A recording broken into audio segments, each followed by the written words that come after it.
What if you were asked to picture in your imagination the Middle East of the 19th century before photography and film?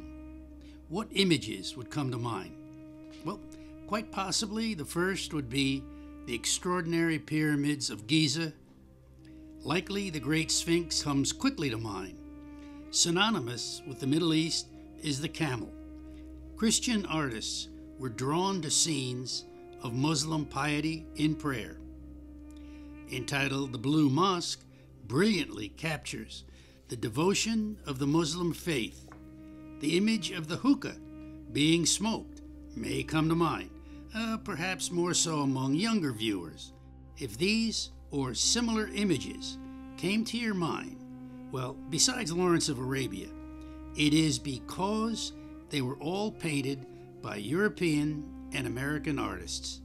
Without them, the world, including the Middle East, would have little to no knowledge of the past.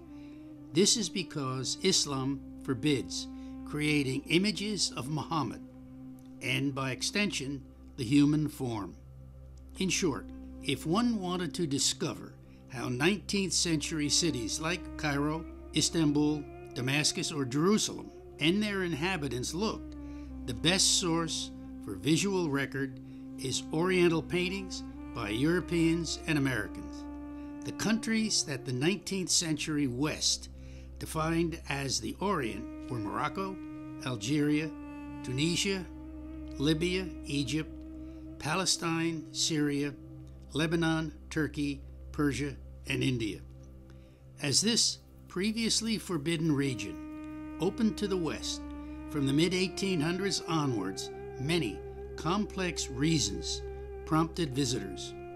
Search for adventure, colonial motivation, a sense of superiority, efforts to establish the Protestant ethic, expectations of erotic encounters, etc.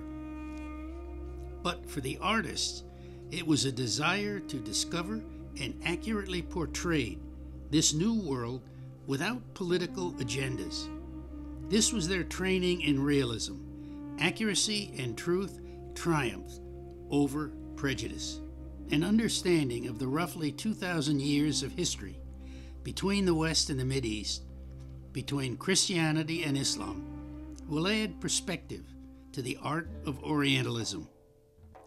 The spread of Christianity took centuries, from a cult-like following on the fringes of the Roman Empire.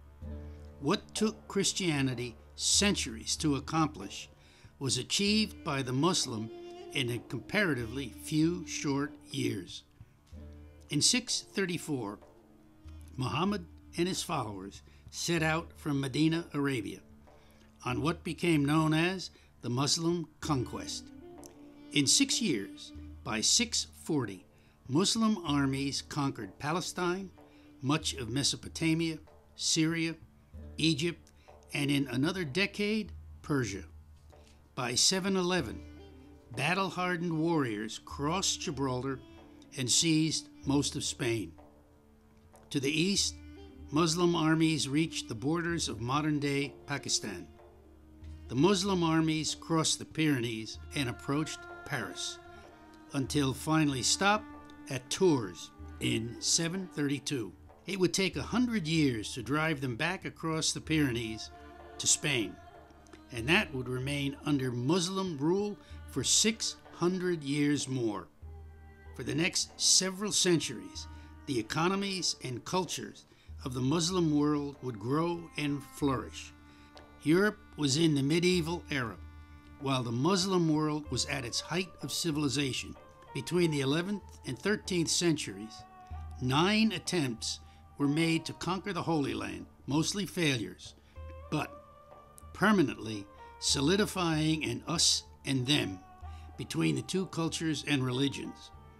That remains in various forms to this very day. For nearly 800 years, Christian Europe struggled to survive against armies fighting in the name of Islam.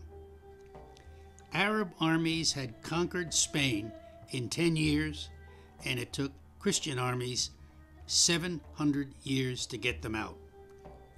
Things began to change following the Middle Ages. the European Renaissance gradually developed across Europe from the 14th to the 17th centuries. Sea power and navies developed in Britain, Portugal, Holland, and Spain. Quickly, Europe became the master of the seas. The Muslim forces never developed sea power. They were left out of the land grabs of European countries, reaping the riches that fueled their economies and armies. An often overlooked fact, as early as 1538, formal studies of the Islamic world began in Europe. In contrast, the Muslim world looked down upon, ignored Europe, and had no interest in visiting, studying, or assessing European powers. This was a major contributor to the Muslim world's downfall. This continuous study in Europe became known as Orientalism. This indifference in the Muslim world led to its missing the Renaissance, the Reformation, and the benefits born of the Industrial Revolution.